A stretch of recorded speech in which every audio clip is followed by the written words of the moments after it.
Sim, graças do Senhor. Vamos orar pela oração do irmão Manuel. Oremos. Senhor, nosso Deus Pai, nós somos gratos a Ti, Pai amado. Por estarmos aqui mais uma vez, Senhor Deus, para louvar e dizer o Santo Nome.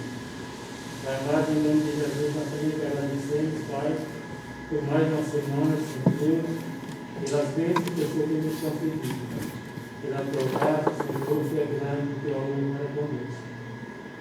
Sim, com o pastor Sinova, nosso Senhor, e todos os irmãos aqui presentes, Pai. Espírito, tua mão poderosa, para abençoar, curar e salvar.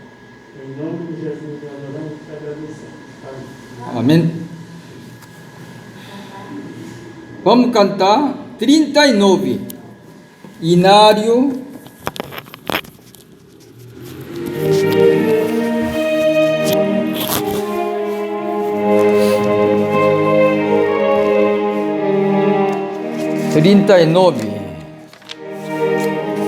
Vamos abrir 39. Exaltação e louvor.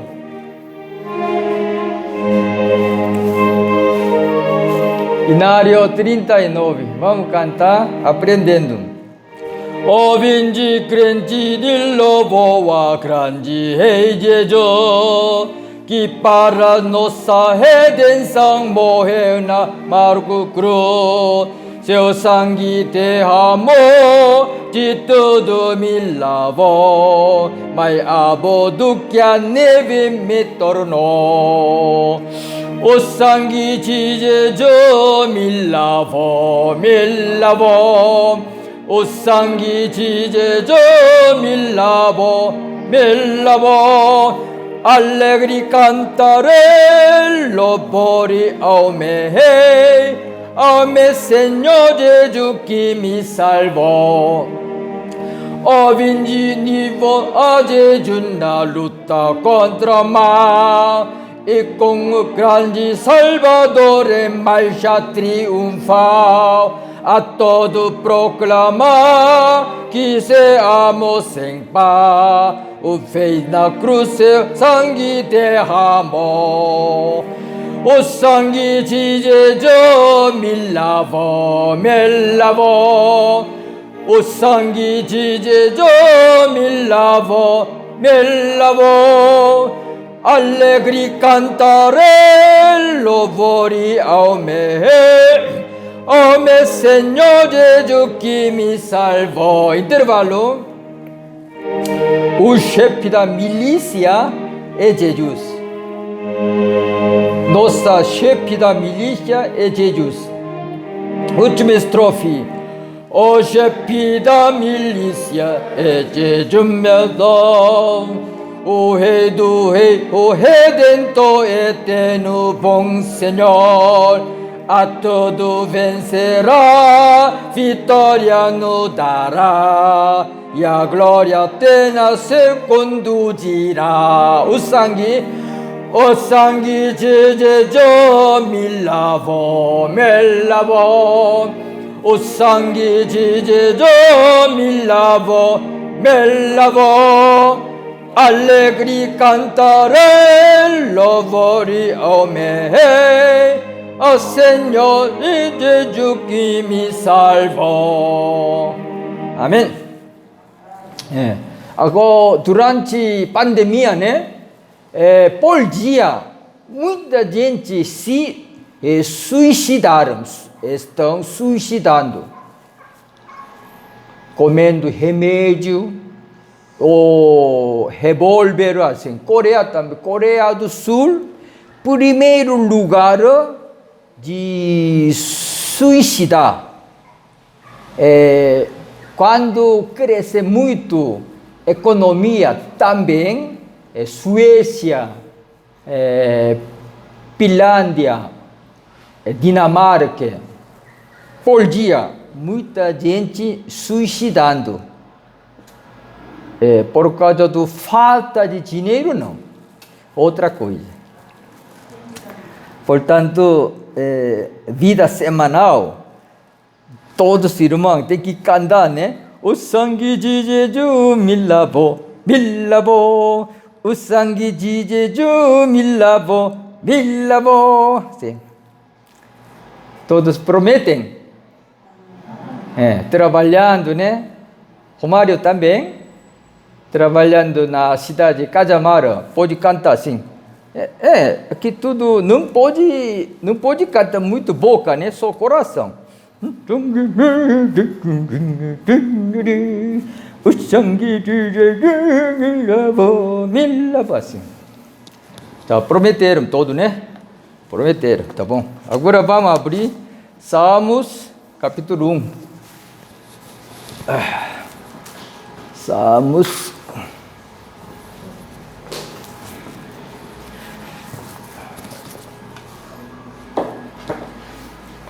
Salmos, capítulo 1. Irmão Fernando, pode subir, pode sentar aqui, por favor. Vamos abrir hoje primeiro capítulo. Vamos. Primeiro capítulo. Salmos. Vamos ler todos juntos, 1 a 6. Os justos e os ímpios.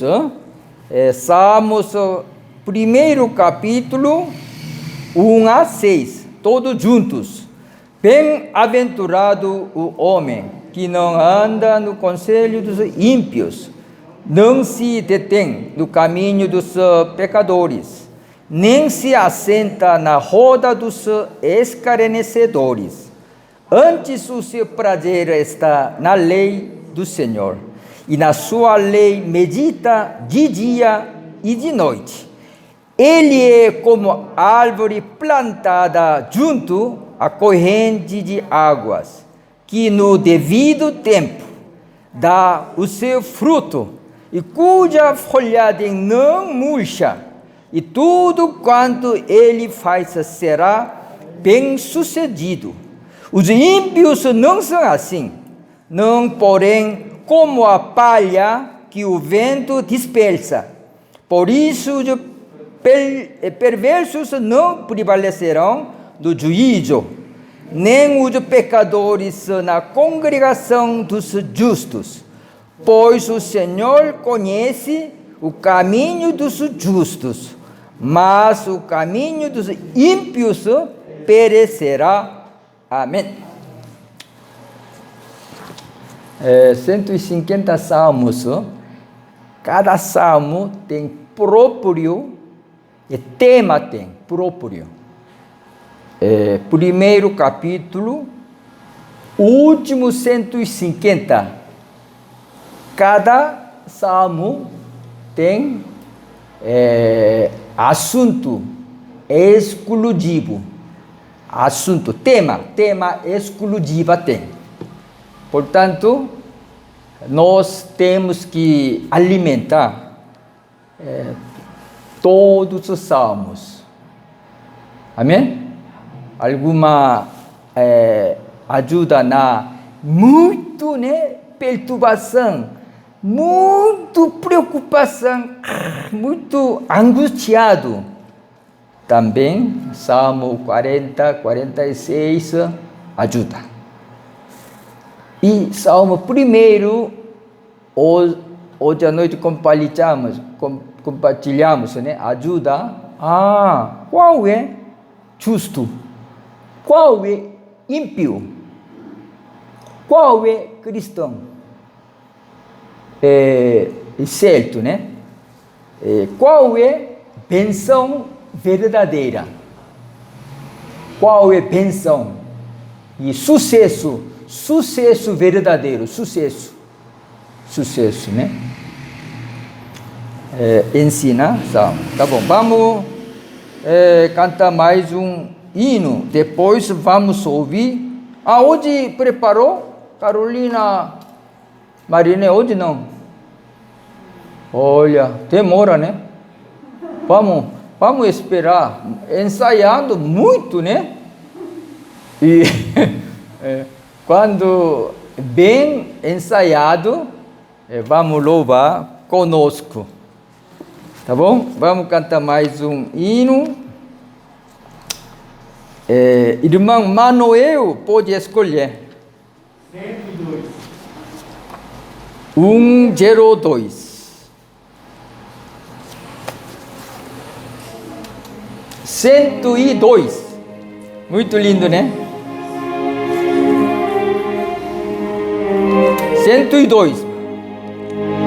Depois que Cristo me salvou, em seu mundo se tornou, até no meio do sofrer, eu tenho paz no meu viver. Oh, aleluia, assim é seu fruir, perdão aqui, na terra o mar, por onde for, com o Senhor, é seu ali.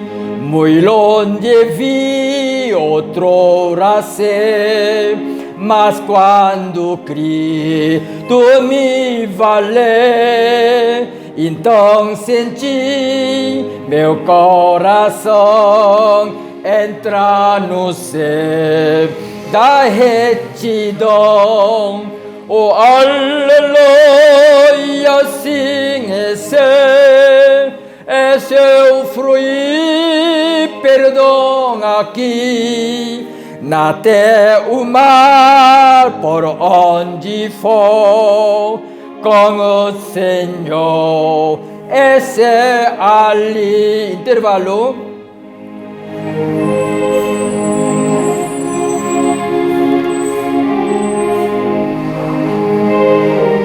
Última estrofe. Bem pouco importa habitar em alto monte, à beira-mar, em cada cruta boa ruim, esse ali com Cristo em mim. Oh, aleluia, assim é seu fruir, perdão aqui, na terra o mar, por onde for, com o Senhor, esse ali. Amém. Hoje, nosso irmão Fernando vai pregar, derrubando o gigante. Vamos ouvir a palavra de Deus. Derrubando o gigante. Pode vir.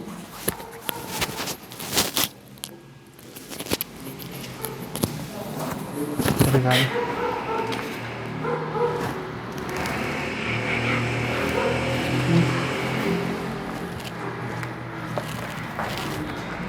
Que a graça e a paz do Senhor seja com todos. Meus irmãos, abramos nossas Bíblias, primeiro livro do profeta Samuel, capítulo 17. Quero agradecer a Deus mais uma vez por essa oportunidade. E apesar de ser minha segunda casa, falo para os irmãos que sempre é uma honra. A Bíblia diz que é melhor ouvir do que falar, né? Quando a gente ouve, a gente erra menos. Mas é um privilégio enorme, sabendo que nesse púlpito já pisou muitos homens de Deus, né? 1 Samuel, capítulo 17,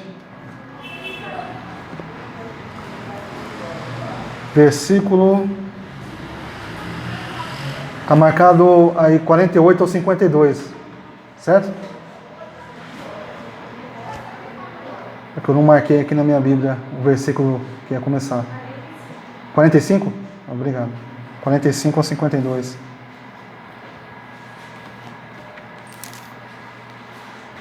Nos diz assim a palavra do Senhor.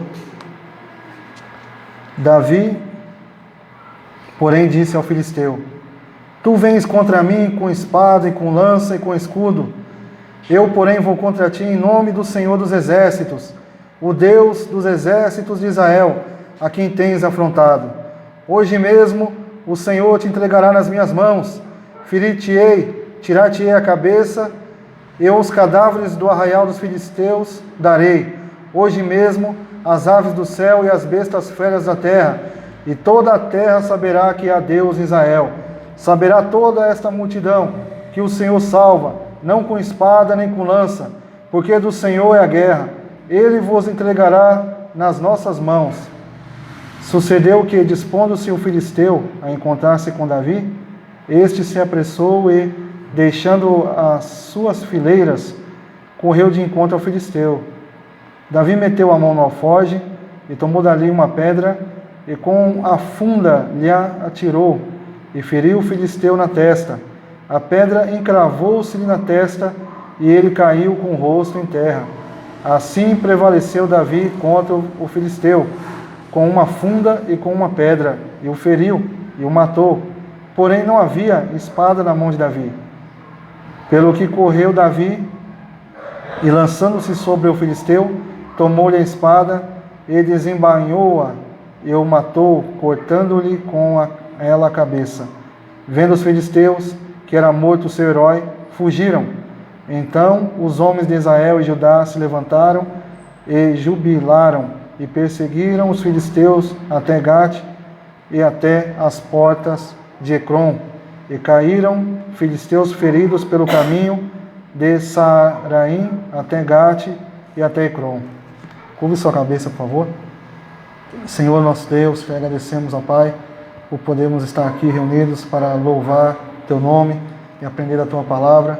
Deus abençoe todos os irmãos presentes, aqueles que não estão, que o Senhor venha dar força, graça. Abençoa, Senhor, todos que serão alcançados pela Tua palavra, que o Teu nome venha a ser glorificado. Tenha misericórdia de mim, Senhor, e me usa para a Tua glória, é o que eu te peço em nome de Jesus. Amém. Meus irmãos, às vezes é mais difícil pregar um texto bem conhecido do que um texto que os irmãos não têm tanta familiaridade. Por quê? É igual na autoescola, né? Os irmãos que têm habilitação sabem que o professor na autoescola tem mais dificuldade de ensinar quem já sabe dirigir por causa dos vícios errados que a pessoa tem do que a pessoa que não sabe, porque ele começa a formar a pessoa a partir do zero.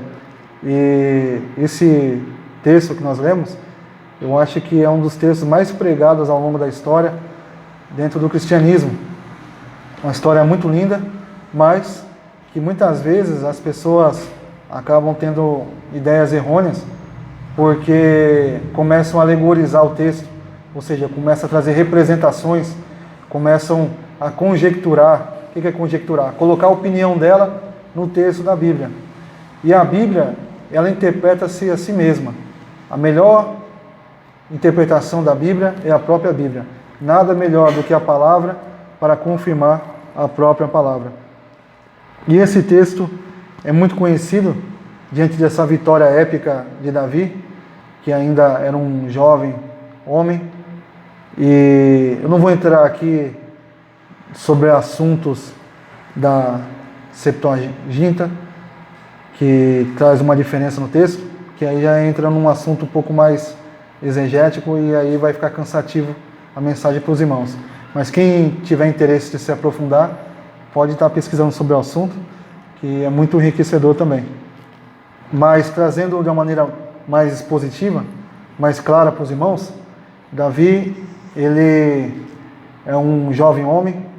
Alguns vão dizer que esse capítulo, na verdade, alguns textos vai estar inserido ainda no capítulo 16, alguns versículos desse capítulo. Mas o interessante é que tudo comprova que é uma história verídica, porque naquelas épocas era comum entre um exército, quando saía a combater contra outra nação, colocar um representante, escolher somente um guerreiro, o seu guerreiro mais hábil, mais habilidoso, mais forte, mais inteligente, com a sua inteligência militar, para o campo de guerra. E nós vemos aqui Golias, a palavra Golias já quer dizer gigante, né? Tudo indica que não era um nome dele, mas sim ou um apelido dado à família, ou mesmo um apelido dado a ele. E esse Golias, chamado Golias mesmo, de Gate, os irmãos com certeza já viram mensagens explicando aqui todas essas medidas, mas vale a pena nós vermos mais uma vez. 46, um côvado media 46 centímetros, então Golias ele tinha aproximadamente entre 2,10 metros, 2,15 metros. Algumas traduções vão colocar quase 3 metros de altura. A couraça dele, se nós pegarmos aqui a medida correta, que a Bíblia fala, hoje vai dar 57 quilos. A ponta da sua lança era como o eixo de tecelão, conforme o capítulo 17, versículo 7. Essa lança de tecelão, ela pesava aproximadamente 7 quilos.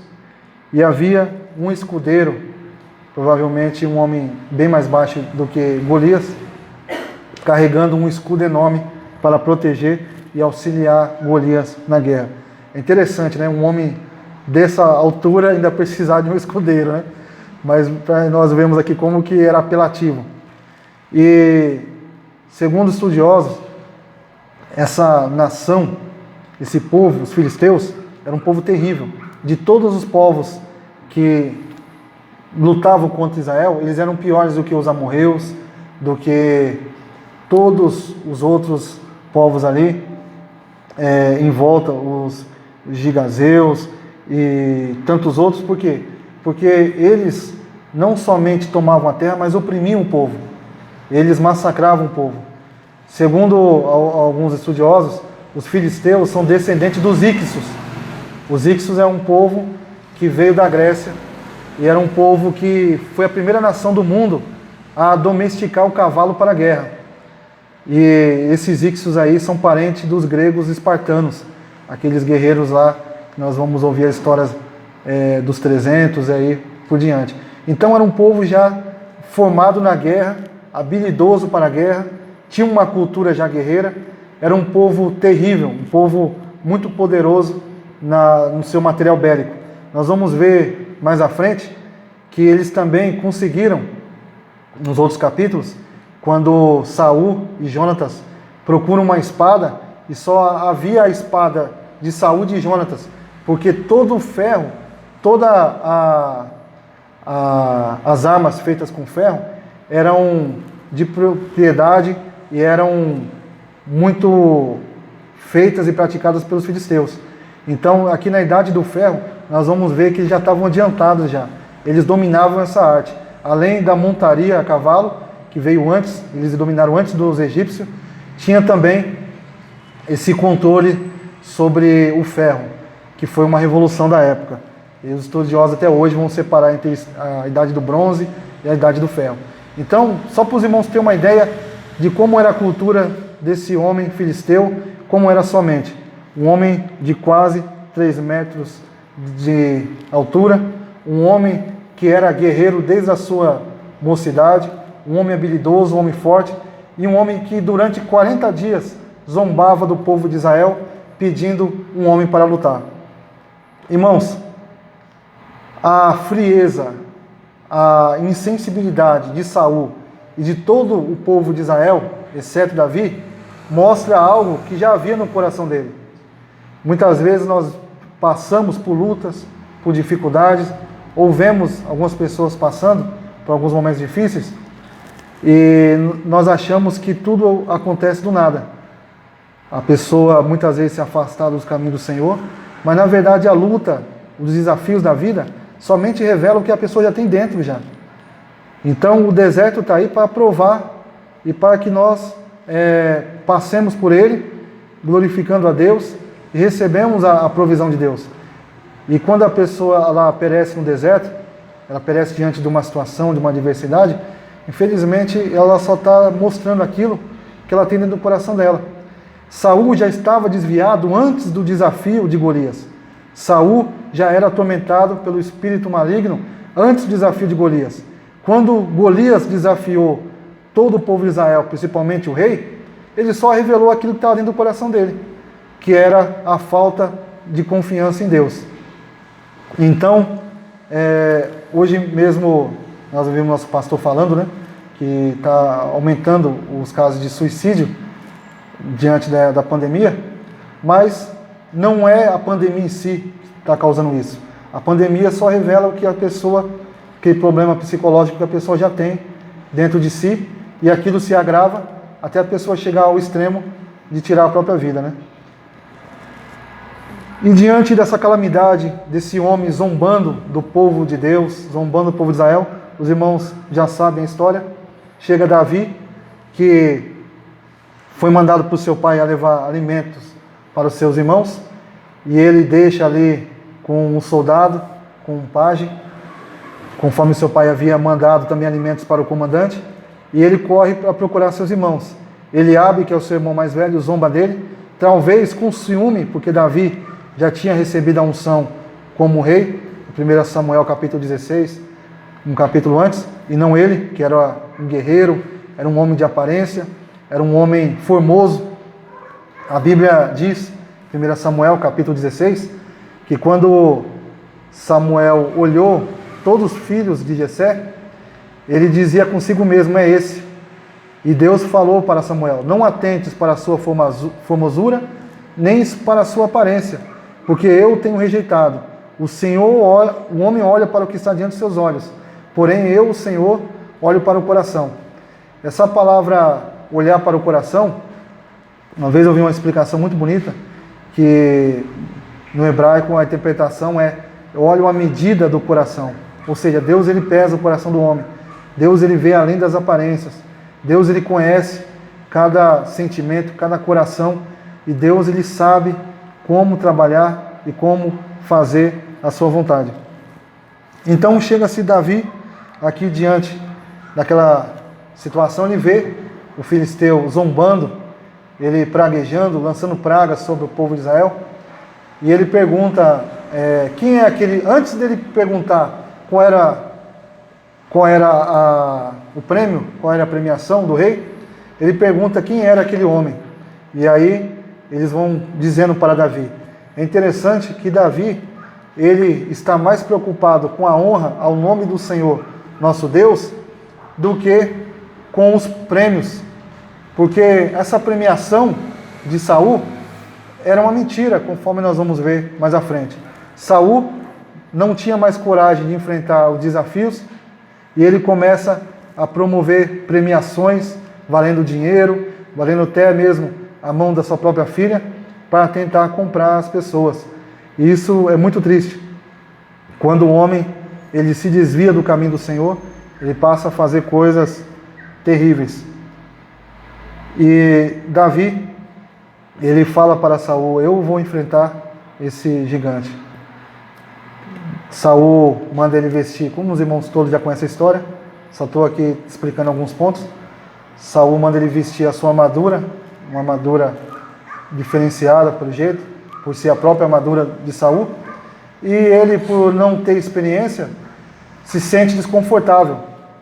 Esse é um ensinamento muito, muito bonito para nós, porque Deus não precisa de nossos méritos, de nossos dotes, de nossa competência, não que não devemos ter, devemos pedir a Deus, mas Deus não precisa de nada disso, porque do Senhor é a guerra, do Senhor é a vitória.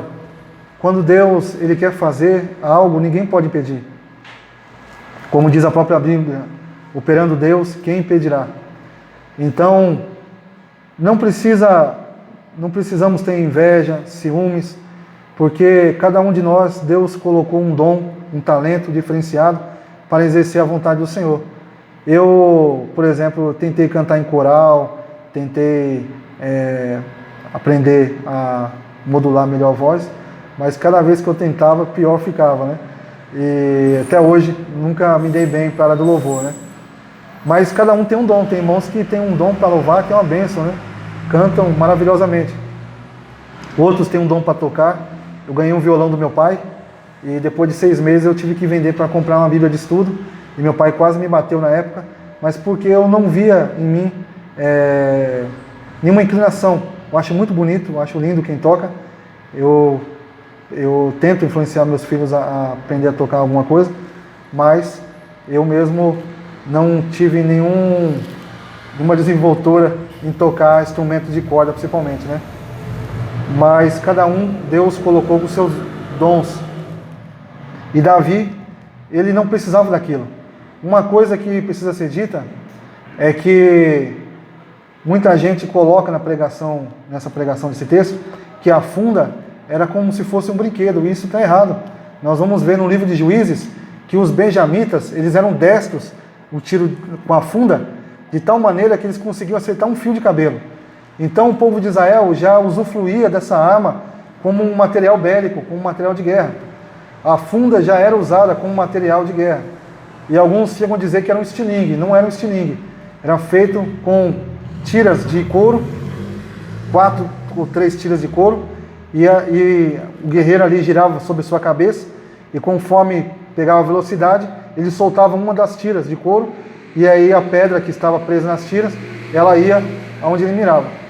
Claro que precisava uma destreza muito grande. E Davi, ele foi com 5 pedras, e também nós vemos muitos pregadores sendo influenciados por filmes também, né? No filme, Davi está com uma pedra, cai no chão, Golias atira uma lança nele, e aí Davi ele rola no chão, como se fosse lutador de judô, e aquela arte, né? Mas a Bíblia é clara, foi uma pedra só, não precisou de muita coisa. O gigante praguejou, Davi respondeu dizendo que era em nome do Senhor dos Exércitos, não era no nome dele, não era no nome do rei, não era no nome da nação, não era pela sua capacidade, mas era no nome do Senhor dos Exércitos, Jeová Sabaote, Yahvé Sabaote, o Senhor dos Exércitos. Do Senhor é a guerra. Em nome do Senhor, ele iria vencer e ia dar carne do filisteu para as aves do céu, que para um soldado naquela guerra era uma vergonha.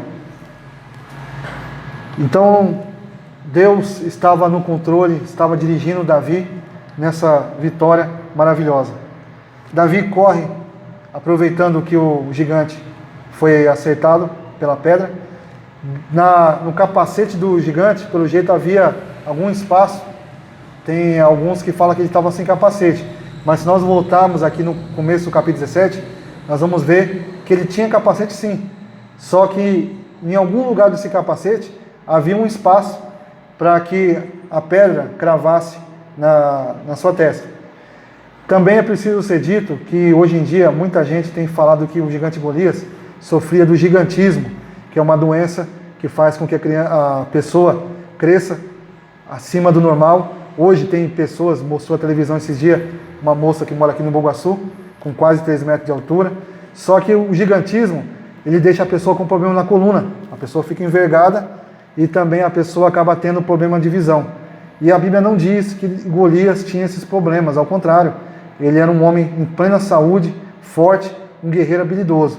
Então, a Bíblia mesmo vai lançar fora essa ideia de que Golias tinha alguma doença que fazia ele crescer bastante. E aí nós vamos ver Davi correndo até ele, aproveitando a oportunidade, aproveitando o momento, cortando a cabeça do gigante. E eles estavam num vale, aproximadamente 2.800 metros de Belém.